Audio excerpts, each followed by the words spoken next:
Welcome back to Librarian Oasis. I'm Joshua. And I'm Eleanor. Today, we are diving deep into Outliers, The Story of Success by Malcolm Gladwell. Oh, yeah. A fantastic read. It's so interesting. Yeah, really thought-provoking. It really is so. I mean, if you haven't read it, we highly recommend it. It really kind of digs into all these sort of hidden factors that contribute to extraordinary success. Yeah. You know, we always think about talent and hard work, but it's really so much more than that. It really challenges the traditional narrative of success. Yeah. You know, just that sort of simple equation of talent plus hard work equals success. Right. But, Gladwell kind of pulls back the curtain and shows a much more complex picture. Yeah.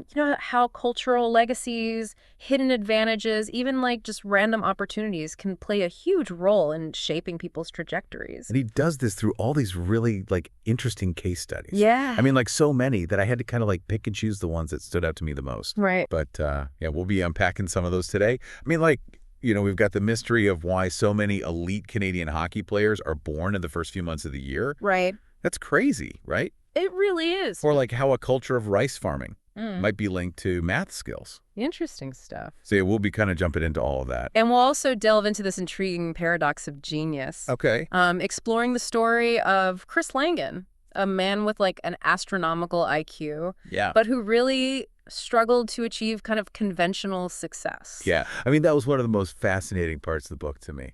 So let's jump right in. Gladwell kind of kicks things off by throwing this puzzle at us right away. Why are so many elite Canadian hockey players born in January, February, and March? It's a real head scratcher. It is. And it turns out the answer is actually kind of surprisingly simple. And it lies in the structure of youth hockey leagues. Yeah.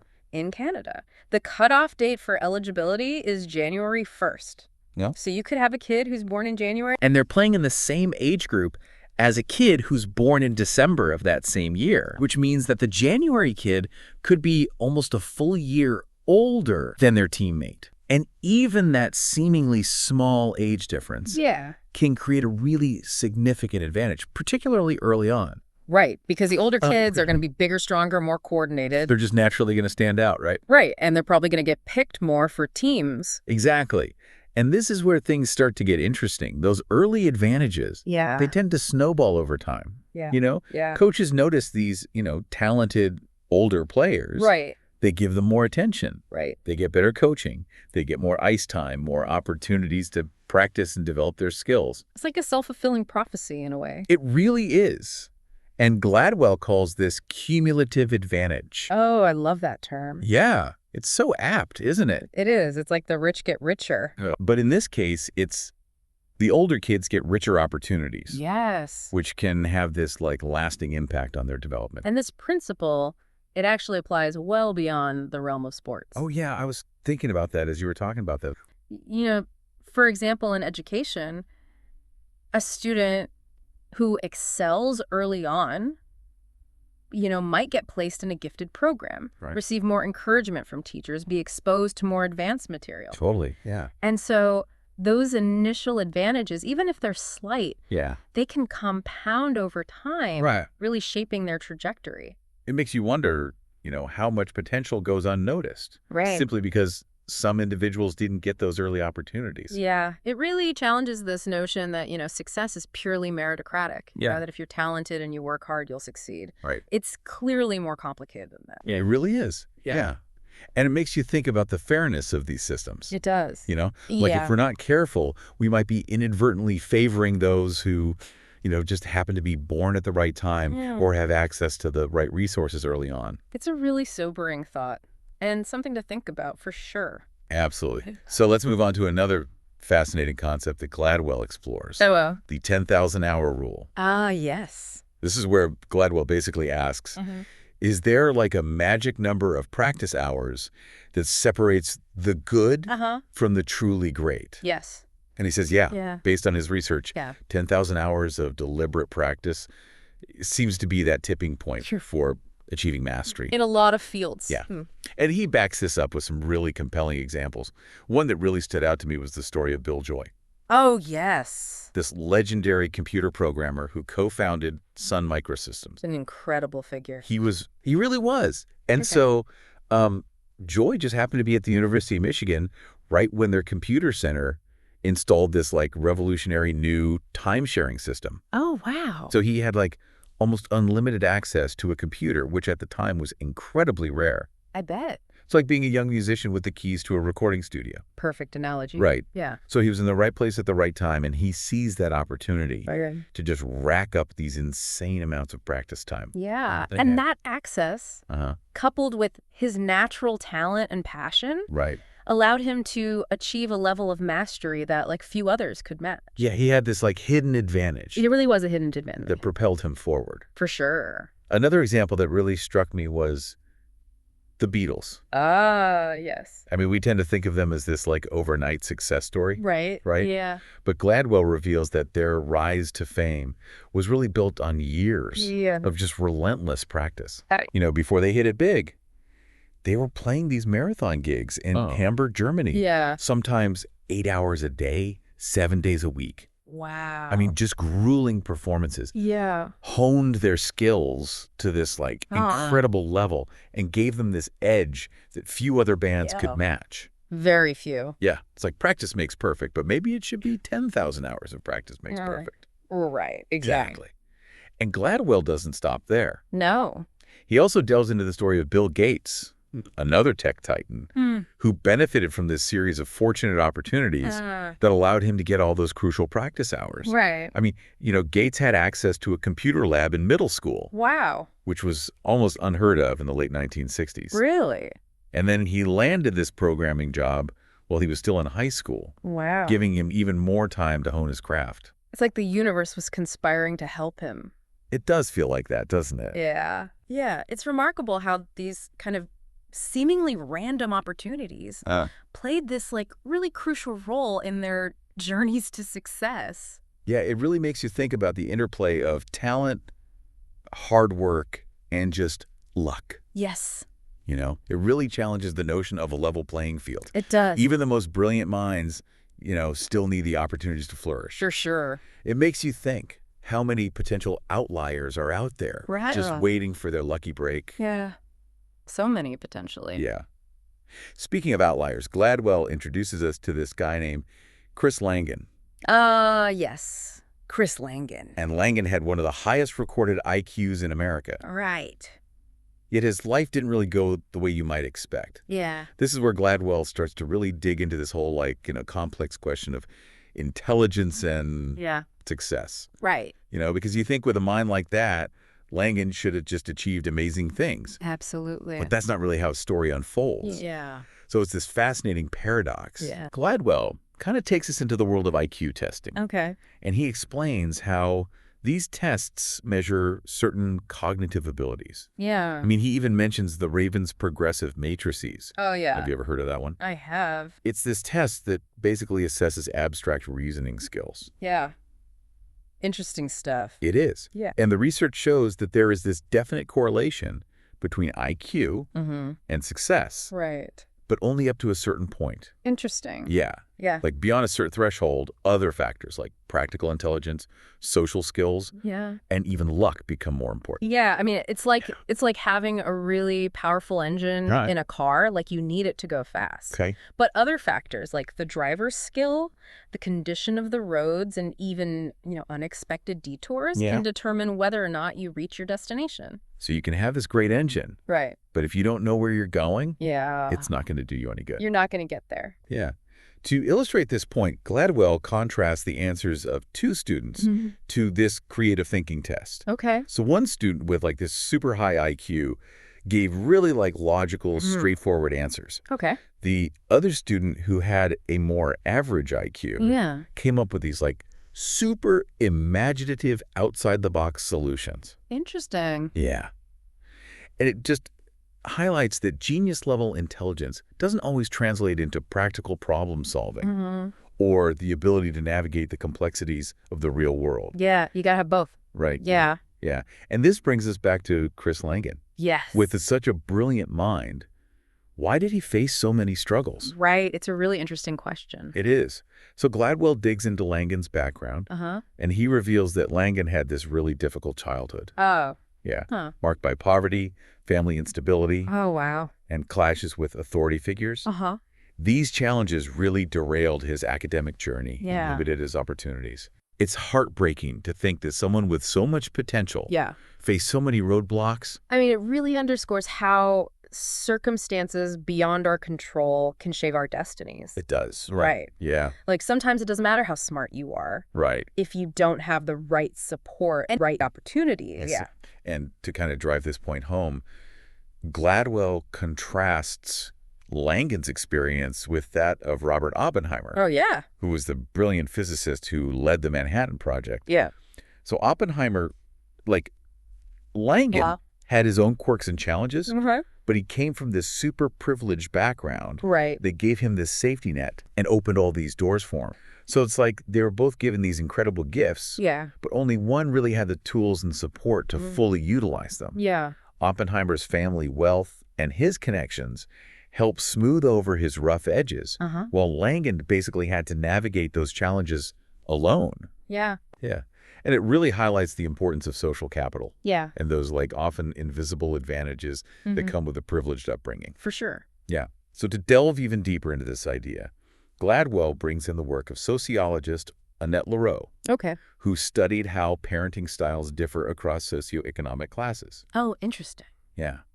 And she identified two main approaches: concerted cultivation Okay. and natural growth. Okay. So concerted cultivation is more prevalent among middle and upper class families. Okay. So think of, parents who actively enroll their kids in all these enrichment programs. Right. They're coaching them on how to interact with adults, Right. encouraging them to ask questions and advocate for themselves. I see. Right? It's like this constant gardening process where parents are actively cultivating their kids' talents and skills. Right. Natural growth, on the other hand, is more common among working class families. And these parents, they provide love and support, but they give their children more freedom Right. to direct their own activities Right. Yeah. and solve problems independently. And it's not that one parenting style is necessarily better than the other. Right. It's just they're different approaches shaped by different circumstances and values. Right. They are. Yeah. But what Lareau found Uh-huh. is that concerted cultivation tends to give kids Okay. this significant advantage when it comes to navigating systems like education in the workplace. They've been trained, in a sense, to play the game. They're more comfortable interacting with authority figures, advocating for their needs and seizing opportunities. Yeah. And those skills are incredibly valuable, Yeah. especially in these competitive environments. Absolutely. Yeah. So it's this powerful reminder that success isn't solely determined by innate ability. Right. It's shaped by, the resources, the opportunities, and even like the unspoken rules of the game that we kind of inherit from our families and communities. Yeah. Really interesting stuff. Yeah. And it's the perfect segue into Gladwell's next chapter, Okay. where he explores how these cultural legacies can have this like profound and often unexpected impact Yeah. on our paths to success. Absolutely. So let's dive into that fascinating world right after a quick break. Stay with us. Yeah. Stay tuned.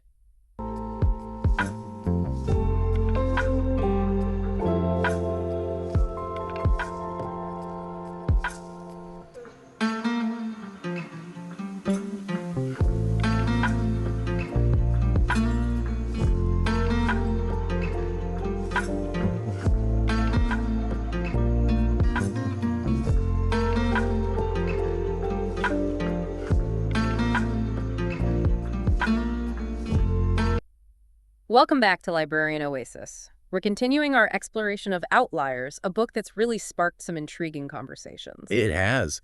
And this next chapter takes us to like Harlan, Kentucky, to explore this seemingly unrelated topic, the roots of violence in the American South. It might seem like a bit of a detour from our discussion of success, but trust me, it all ties back together. Okay. Gladwell uses this example to illustrate this enduring power of cultural legacies and how they can shape behavior in these unexpected ways. I see. So he traces the origins of Southern violence back to this culture of honor that was prevalent among like the Scots-Irish herders who settled in the Appalachian Mountains centuries ago. Okay. These herders, they lived in these isolated communities, often facing harsh conditions and the threat of livestock theft. Oh, yeah. Which was their livelihood. Their livelihood. Right. They had to be tough, self-reliant, Right. and willing to defend their reputation in order to survive. I see. That fierce sense of independence and that need to protect one's honor Okay. became deeply ingrained in their culture. And he argues that this cultural legacy persists to this day. Yes. Even influencing the behavior of modern-day Southerners. Right. Who might not even be aware of their ancestral roots. It's fascinating, isn't it? It is. How did they figure that out? Well, Gladwell cites this really compelling experiment that was done at the University of Michigan Okay. to demonstrate this. Okay. They set up this scenario where students from both the North and the South Okay. were asked to walk down a hallway, and in the middle of the hallway, a Confederate bumped into the student Oh, wow. and muttered an insult. Imagine being in that situation. Yeah. You're just minding your own business. Right. And someone deliberately bumps into you and Yeah. hurls an insult. How would you react? I'd be pretty mad. That's exactly what the researchers were studying. Okay. They measured the students' reactions both physically and emotionally. Yeah. And what they found was really striking. Go. The Southern men, even though they were college students from relatively affluent backgrounds, they reacted much more aggressively. Oh, really? Their cortisol levels, which is a key indicator of stress, spiked. Okay. They became visibly angry. Wow. And they even walked more aggressively after the encounter. Oh, wow. That's so interesting. Almost like they were ready for a confrontation. It's like that cultural legacy was still there. It's like it was encoded in their DNA somehow. Yeah. Right. Yeah. Shaping their responses, even in these seemingly like mundane situations. It's amazing how that stuff can stick with us. It really is. So let's shift gears a bit and talk about Chapter 5. Okay. This is where Gladwell introduces us to Joe Flom, Okay. a wildly successful New York lawyer Yeah. who really defied the odds. Okay. Flom's story is a testament to how these perceived disadvantages can sometimes become these unexpected advantages. Okay. So he was the son of Jewish immigrants who worked in the garment industry. He grew up poor during the Depression. Oh, wow. And like many Jewish people at the time, he faced a lot of discrimination. Right. Not exactly the typical recipe for success. No, not at all. So how did he become successful?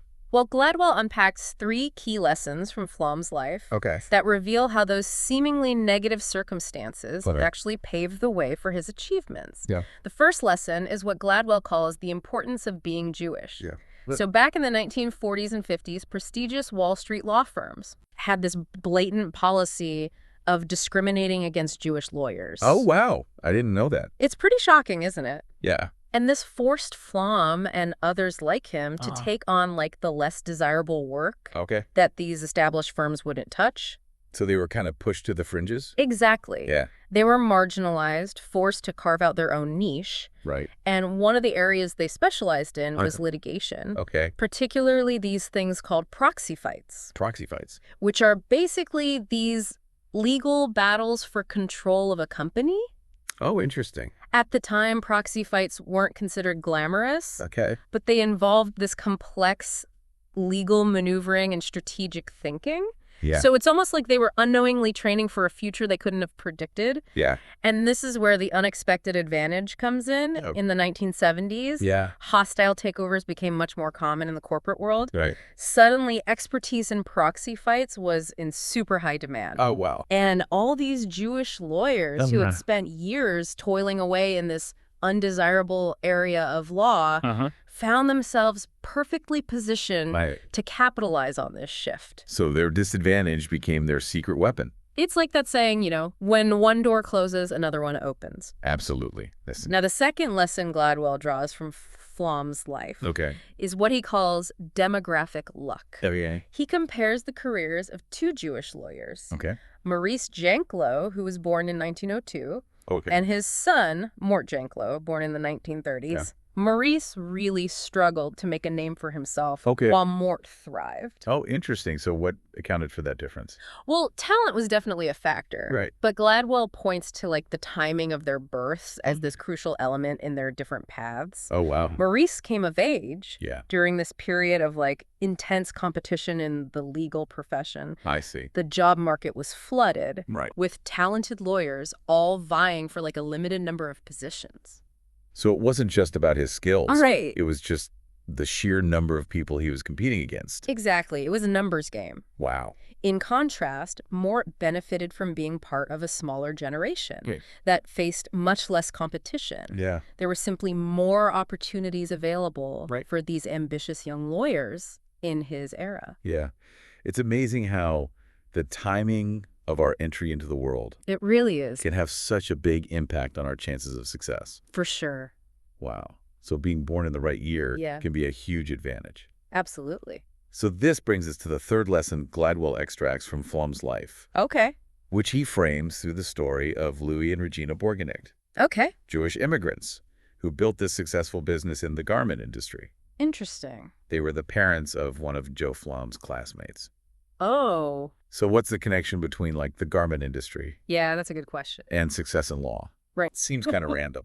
Well, Gladwell argues that the garment industry, Mhm. despite its challenges, Okay. provided something really essential for success. So, Meaningful work. meaningful work. Okay. Louis Borgenicht, who started out selling herring. Herring. Yeah. Oh. On the streets of New York, found immense satisfaction Right. in building his own business. Okay. He had autonomy, Okay. his work was complex and intellectually engaging, Right. and there was this direct connection Okay. between his effort and the rewards he reaped. Right. And that sense of ownership, mastery, and purpose Yeah. could be so motivating. Absolutely. And that's Gladwell's point. Okay. Borgenicht's success in the garment industry Yeah. instilled in his children Okay. the values of hard work, Right. perseverance, and this belief in shaping their own destinies. Right.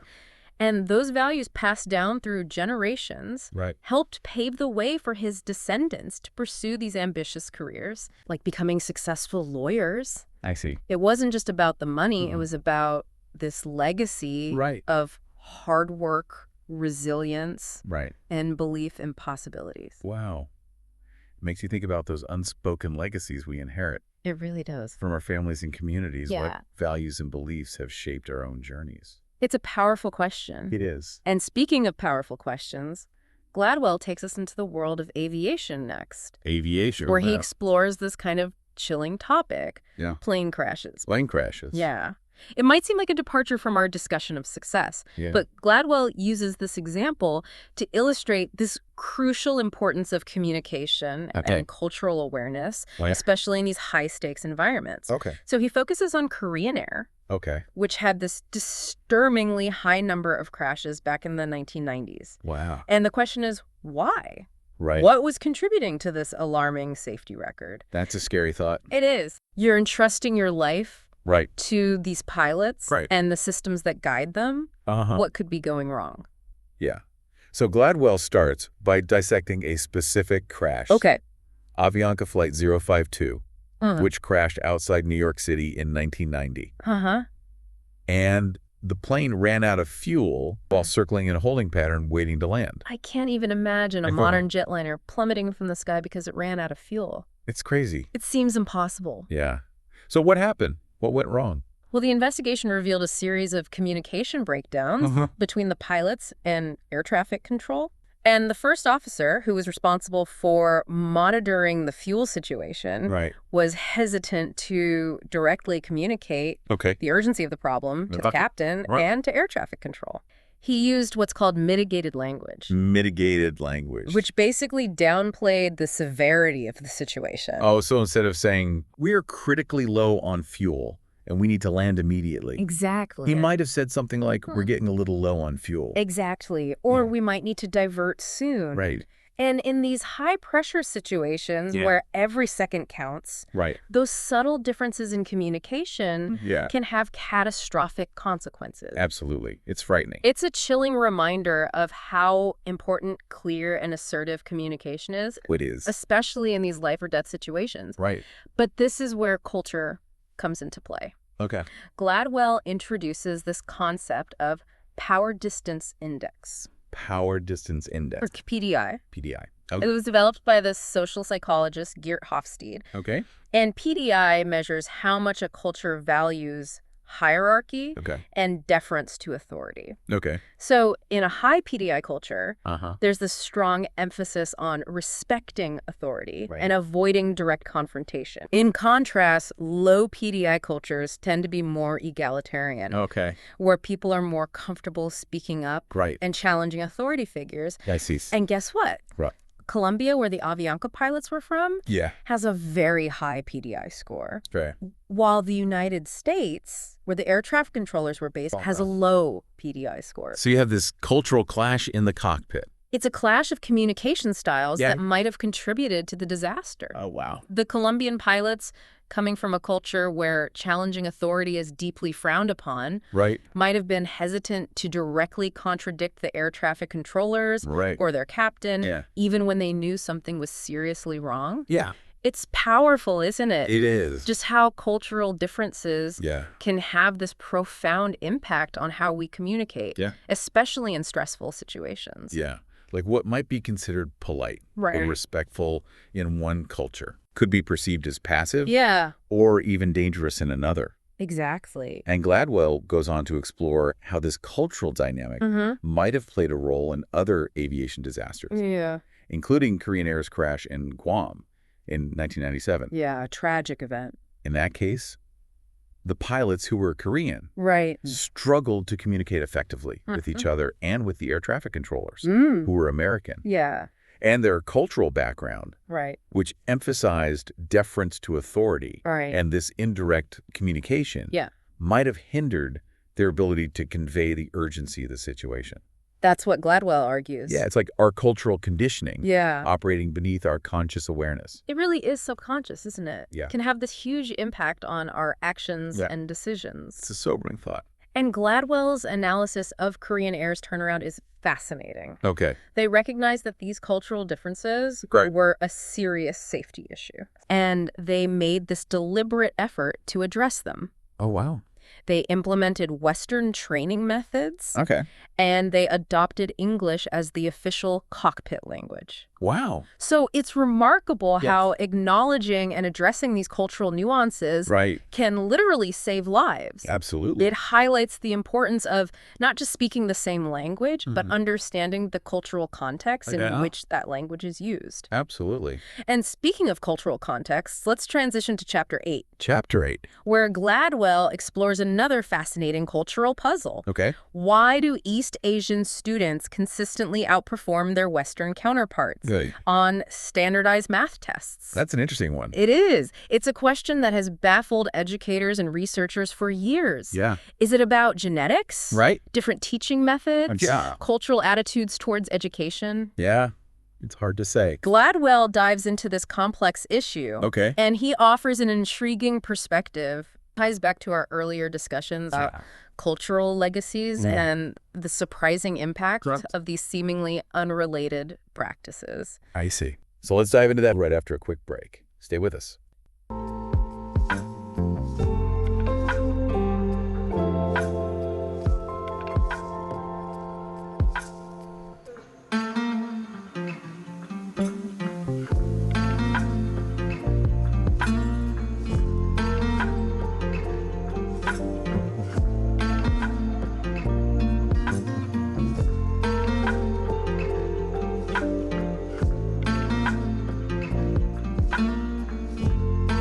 Welcome back to Librarian Oasis. So we were talking about how East Asian students tend to do better on standardized math tests. Yeah. It's fascinating, right? Yeah. Like, what's going on there? It really is. So Gladwell has this interesting theory Okay. called the rice paddy theory. The rice paddy theory. Okay. Yeah. What's that all about?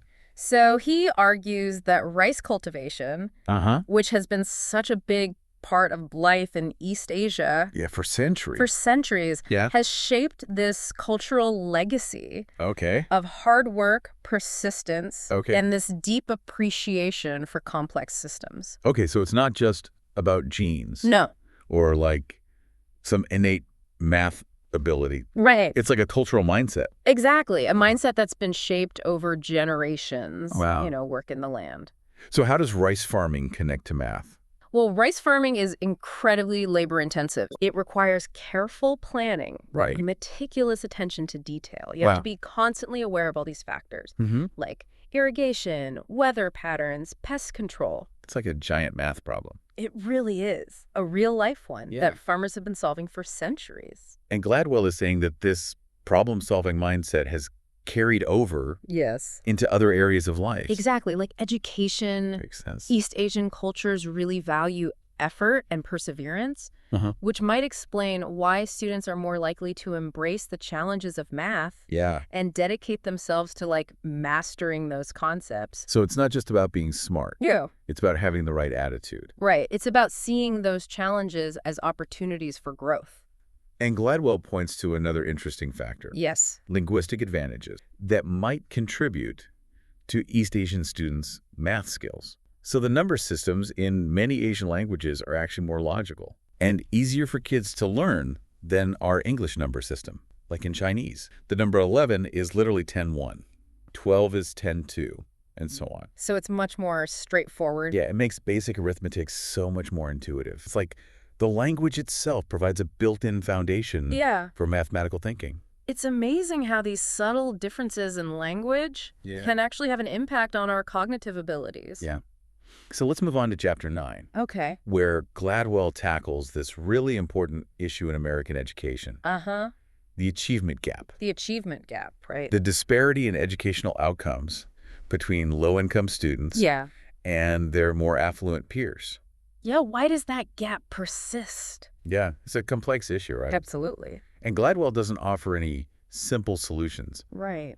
but he does highlight some interesting research. Okay. He discusses this work by Carl Alexander, who found that poor students tend to lose ground academically during summer breaks, while wealthier students actually gain knowledge during those months. So it's like they're moving in opposite directions. It's exactly what's happening. Yeah. And this gap just accumulates over time, making it so much harder for disadvantaged students to catch up. It's a phenomenon known as summer learning loss, and it's a major contributor to the achievement gap. And to illustrate how we can potentially address this, Okay. Gladwell brings us to the KPP Academy, The KPP Academy. which is this successful charter school network in the South Bronx. Okay. KPP stands for Knowledge is Power Program. Knowledge is Power Program. I like that. And their approach is based on this really simple idea: Okay. more time on task. More time on task. Okay. They have longer school days, mandatory Saturday school. They even have summer school. It's a much more demanding schedule than a traditional public school. But their students consistently outperform their peers. It shows that the achievement gap can be narrowed Yeah. with the right support and structure. Right. It's not just about cramming in more information. Yeah. It's about giving students the time, Right. the resources, the encouragement they need Right. to really master the material and develop this love of learning. I see. And then Gladwell wraps up the book Okay. with a personal epilogue called A Jamaican Story. A Jamaican story. He shares his mother's journey to success, Oh, wow. highlighting how historical events, opportunity, and family support all played a role. It's always interesting to get that personal touch. It is. And it's this reminder that our individual paths are shaped by forces larger than ourselves. Right. Forces beyond our control. Gladwell's mother, Joyce Gladwell, was a light-skinned Jamaican woman, Okay. and she benefited from these fortunate circumstances, including access to educational opportunities that a lot of darker-skinned Jamaicans were denied at the time. Right. It shows that even within a particular culture, there are layers of privilege and disadvantage. Yeah. It's not just about where you come from. Right. It's about the specific circumstances you encounter. And the opportunities that come your way. And it all comes back to the book's central argument. Right. Success is complex. Yeah. It's a mix of talent, hard work, cultural legacies, Right. historical circumstances, and even a little bit of luck. Yeah. Outliers doesn't give you a simple formula for success. No, it doesn't. But it does give you a really nuanced and thought-provoking look Yeah. at all the factors that contribute to extraordinary achievement. So I highly recommend checking it out. Yeah, it's a book that'll stay with you. Absolutely. Yeah. As you reflect on everything we've talked about today, Huh? think about this question. What hidden advantages or cultural legacies have shaped your own path? That's a good one. Yeah. Something to ponder. It is. Thanks for joining us for this deep dive into Outliers. We hope you've enjoyed this deep dive with us, and we look forward to exploring more fascinating topics with you in the future. Until then, happy reading and stay curious.